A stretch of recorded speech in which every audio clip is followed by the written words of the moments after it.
All right, Doug, thank you very much. It is just after 7 o'clock here in our nation's capital, and normally things will be a lot busier here on a street just outside the Capitol, but this is a national day of mourning. Most of the federal government is shut down today in honor of former President George H.W. Bush. As we give you a live look at the Capitol here, that is providing people a little extra time so they can get over to the Capitol if they'd like to pay their respects and file past the casket inside the Capitol Rotunda. Time is running out to do that. In just about an hour and a half, the casket will be put into a hearse and it will make a procession over to the National Cathedral here across town. That's where the state funeral will start later this morning. And that's where our Marcella Robinson is covering that today. Marcella, good morning.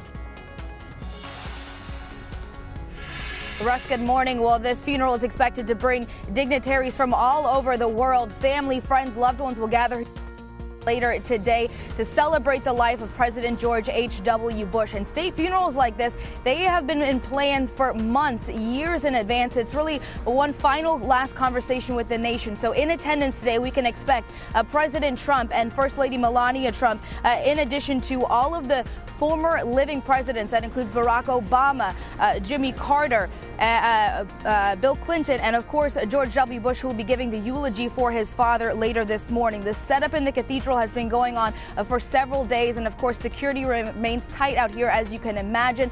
Some other guests in attendance today, Prince Charles and German Chancellor Angela Merkel will also be in attendance this morning. That funeral begins at 11 o'clock here at the Washington National Cathedral. Russ, back to you. All right, Marcella Robertson, thank you very much. And once the funeral wraps up, then the president's casket will board a plane and head back to Houston. Our Janelle Fort is at St. Martin's Episcopal Church this morning, and that's where the president's casket will lie in repose once it gets back home. Janelle? And good morning, Russ. That's right. Here in Houston, they're preparing for those ceremonies here.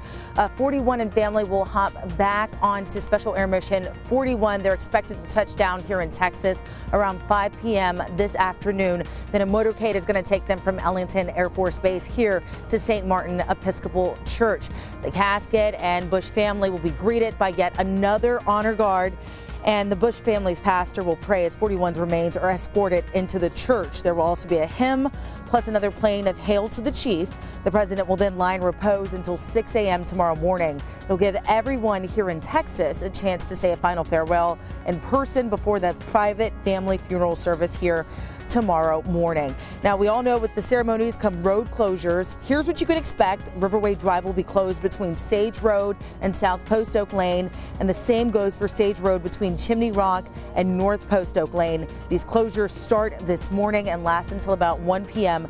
tomorrow. Now, for those of you who are planning to come and pay your respects, there are a few things you do need to know. There are no bags, no food, no cameras, absolutely no weapons inside the church here. And of course, you can't come and just walk up or park at the church. You're going to have to hop on a shuttle over at 2nd Baptist to get here. Back to you, Reka. Janelle, thank you so much.